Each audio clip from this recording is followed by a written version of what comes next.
Hello everybody. You're watching a Novartis Enterprise Architecture training session. We hope very much that you will enjoy the information we share, and we welcome any feedback you want to share with us and with the broader architecture community here at Novartis. In this session, I will explain what the problem is an enterprise architecture taxonomy addresses and why it is important for all of us to adopt a common EA language. Further, I will explain why we have created an EA taxonomy and what fundamental problems it solves in our company's IT. Last but not least, I will provide a high-level overview over the terms and concepts we defined. I will then shed a little more light at the approach we have taken to build Novartis EA taxonomy's first increment in a fit-for-purpose, comprehensive, orderly and extensible fashion. Before we really start, let's look at the quite commonly quoted demarcation line between thinking and acting. We look at a couple of statements and I'm convinced we all hear such considerations, reflections and calls for action every other workday. Thus, we know them well and use them ourselves quite often when we have discussions with our management or with peers. I believe that all the following statements, despite the fact that they sound fair, compact and clear at first glance, share one common property. They are less clear, less complete, less precise, even less relevant for Novartis if we start to put them onto a test bench a little more seriously. Okay, let us assume we are entering a meeting room to discuss a key project. A colleague is already sitting there welcoming us with one of the following statements. Do these types of statements sound somewhat familiar? They are fair in a sense, right? Let's just quickly have a look at them, one after the other, and from a critical distance. The first one says, let's stop the discussions and take bold decisions. We must be pragmatic. Are pragmatism and reflective thinking really contradictory concepts? Let's assume that they are. Wouldn't this mean that we would have to always decide either or? That we would have to exclusively either think or act? Let's look at the next statement. Single sign-on is not rocket science, thus get your act together and switch it on for application A. Well, again, this seems to be a very sound statement, but is single sign-on really that clear? So is it really the same thing for each and every one discussing it? I believe that there are colleagues who would explain SSO as, I'm not bothered with a login dialog anymore. For others, it means, I can use a single login credential for all my applications rather than a separate key for each one of them. Last but not least, and while SSO may be seen as an overly easy concept to grasp from an end-user perspective, it has as many flavors to it as applications, technologies, etc. exist from an SSO enabling and IT perspective.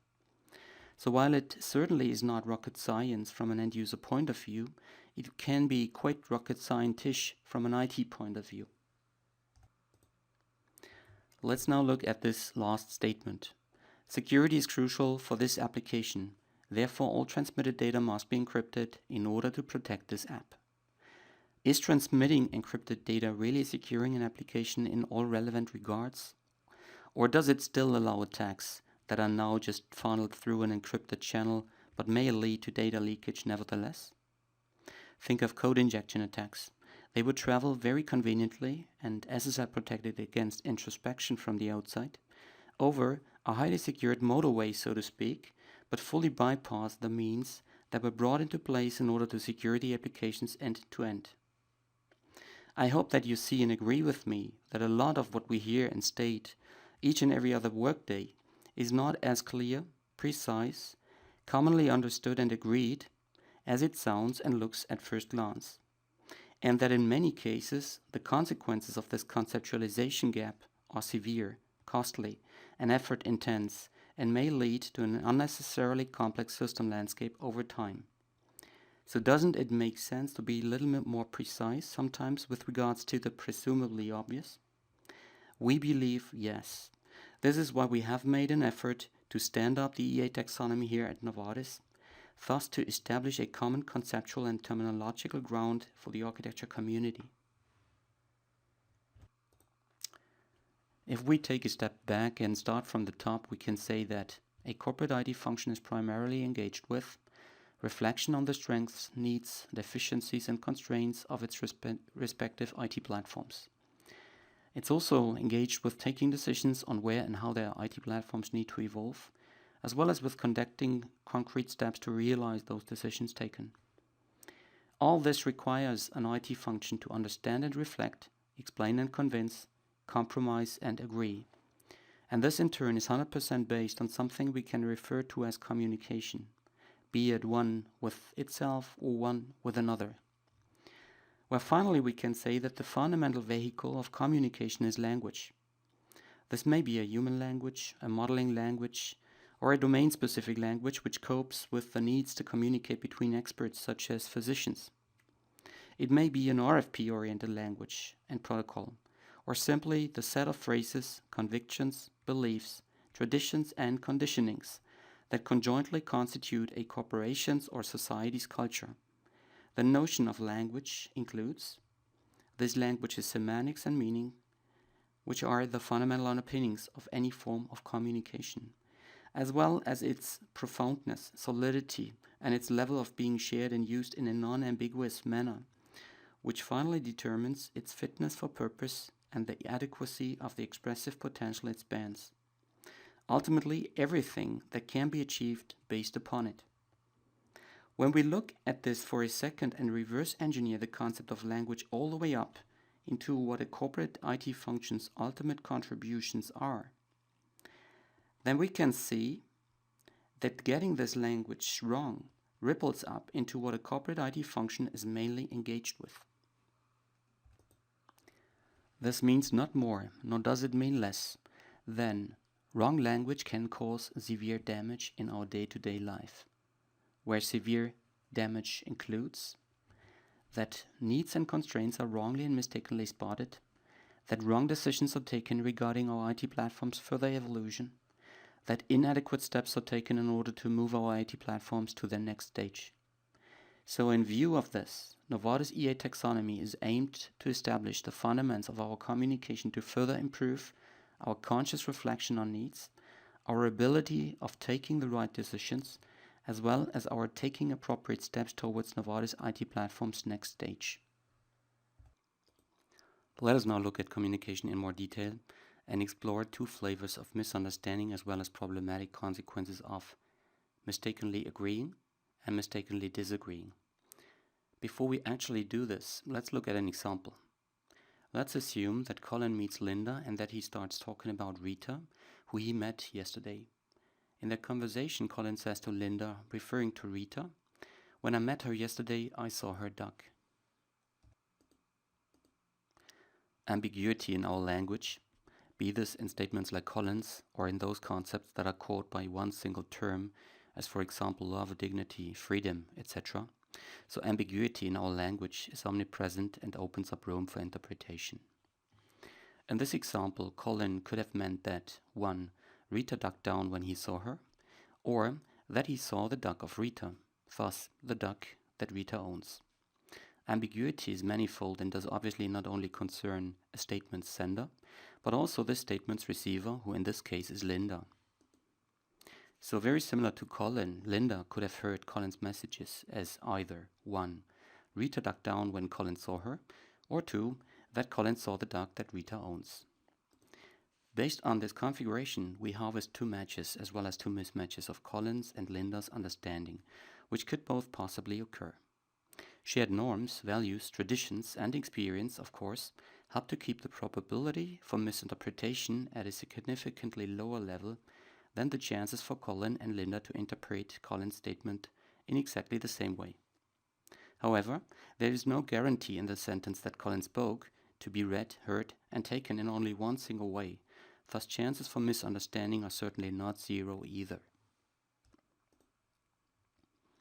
What does it mean to mistakenly agree to something?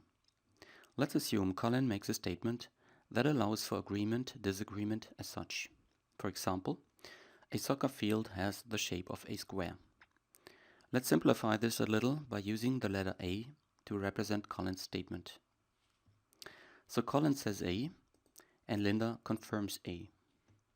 Let us now look at the meaning of A on Colin's side as well as at the meaning of A on Linda's side. Here we see that Colin and Linda both mistakenly perceive A to be understood in exactly the same way on Colin's and Linda's side. So we see how two people can mistakenly agree to a respective statement. Now let's look at the logic behind mistakenly disagreeing.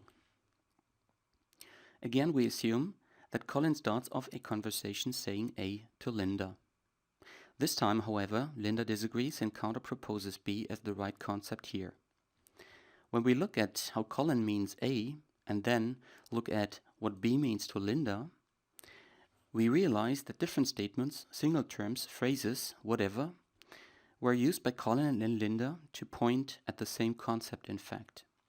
In other words, we see that Colin and Linda both mistakenly perceive the meaning of A to clash with the one of B. This leads to mutual disagreement while actually both would have to agree. We hope that you have seen by now how important solid language and communication are indeed in order to underpin our conscious reflection on needs, to avoid that these are spotted in the wrong place, to enable us taking the right decisions regarding our IT platform's evolution, as well as to enhance correctness and adequacy of the steps we are taking from here. Before finally looking at the EA taxonomy, it is important to understand the development approach that we took, as well as key design principles we respected. Principles 1 and 2 are the usual suspects. Don't reinvent the wheel. Well, as you can imagine, we started our journey with researching the broader Novartis glossary ecosystem. And to our surprise, the problem here was not one of too few, but rather one of too many isolated sources of term definitions. Each of the glossaries we found took a different yet specific viewpoint. They all defined terms from their respective discipline's angle. The IGM glossary, as an example, has a clear focus on system validation, security, and risk. Principle 3 we introduced to make sure that the EA taxonomy addresses all differentiation needs that architecture has itself. Similar to how IGM optimized their glossary language, we had to guarantee that what architecture has to express can actually be set on the EA taxonomy basis. Principle number 4 we introduced to guarantee the EA taxonomy's evolutionary fitness, thus to grow and cope with the future terminological needs the architecture community has. Principle number 5 will be explained in more detail on the following 2 slides. One of the key goals of our approach was to avoid that we try to fully define term A and then move on to deeply define term B, only to learn that we immediately encounter numerous collisions with what we just said around A. The trick here is to look across all required terms and position them in relation to one another first, thus to favor a breadth over depth approach. Let's look at the example given here. If we had dipped deep into the definitions of application, platform, and service, then all 3 definitions would have been substantially redundant to an 80% extent, as you can see here. It certainly depends a little on the connotation of the term system as it is used for all 3 definitions, whether or not we intuitively agree or rather grumble a bit. However, if the term system in the definition of service is read as a system that includes organization, people, processes, policies, SLAs, and technical systems like computer systems atop, etc., then I bet that we would have all confirmed that the definition sounds at least reasonable. In order to overcome the problem of ambiguity, overlaps, and disconnects between terms of an appropriate taxonomy, the first thing we do is to define each term in relation to other terms. When we look at this, then we see that between application and platform, there is a relationship which we can read and interpret as applications are deployed to platforms. A similar relationship exists between application and service, and this can be read as services are based upon applications. For sure, this does not yet help fully explain any term in greater detail. However, it helps to demarcate terms clearly, thus to enable their distinct and disjunctive definitions later on. There is another type of relationship that we very carefully elaborated as well. If you look at the given example again, then you'll notice that the definitions for application, platform and service were themselves based on language.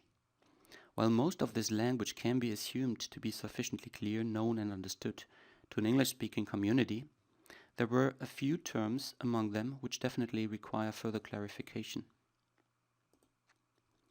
The terms system, subsystem and capability, for example, but also terms like web application, client-server application and software as a service, which is abbreviated as AAS. If there is a set of terms A, which systematically underpins another set of terms, let's say B, then it is useful to introduce the concept of meta-language and be more explicit regarding the meta-language level that each of these sets belongs to. If we apply the concept of meta-language to those terms here, we can see that the most fundamental set of terms is organized on a meta-language level 2. This language includes the terms system, computerized system, as well as capability. Also, this language clearly outlines relationships that exist among the terms. The relationship which is annotated is decomposed into, recursively connects system to system. This concept was also expressed in the application definition as can be comprised of one or more subsystems. We see another set of relationships here, like between system and capability, which expresses the fact that a system provides capabilities. Furthermore, computer systems are systems, as well as computerized systems are systems.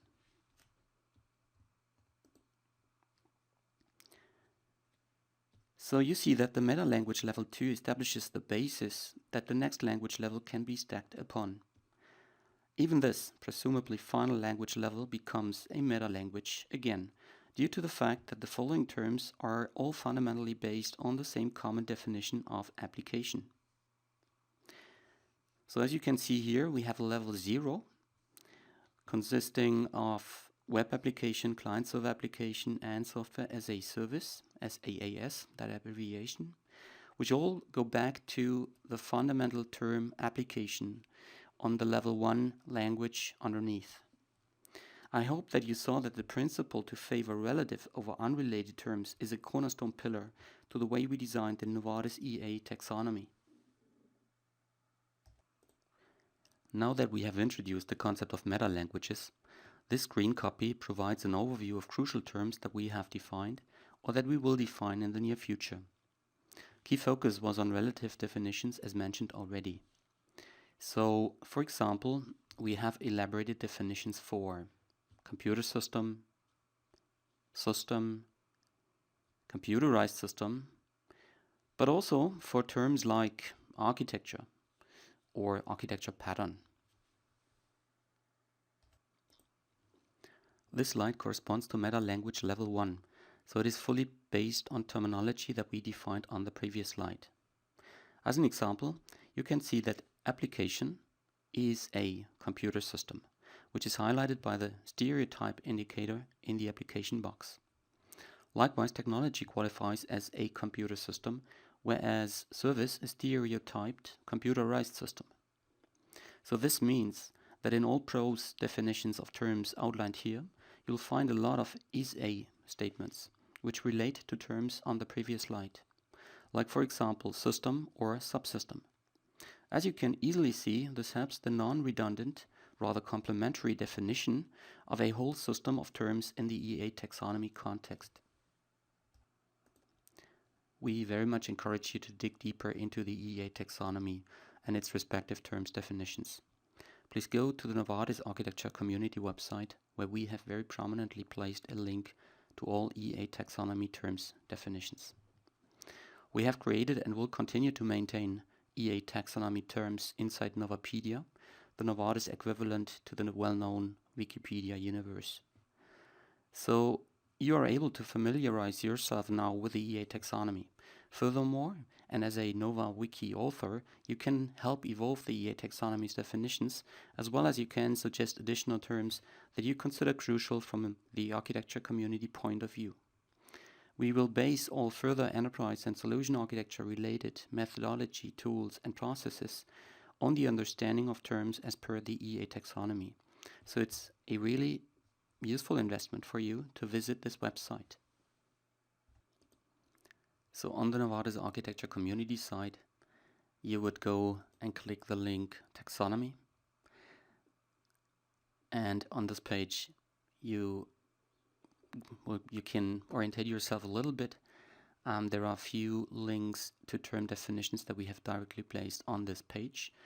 And you have further links that provide you an overview entry point into either of these two meta object framework language levels, the ones that we talked about beforehand, as well as a little deeper introduction into the EA taxonomy process as such. So when we go and follow this link, then we can jump at the definition of application, for example. Each of the definitions always starts with an overview of the relationships that this term has to other terms.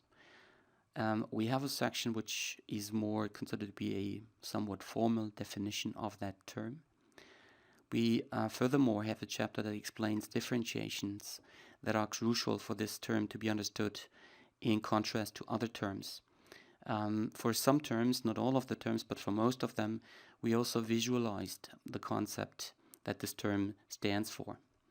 And last but not least, we also most oftentimes outline a couple examples that help the further understanding of that respective term.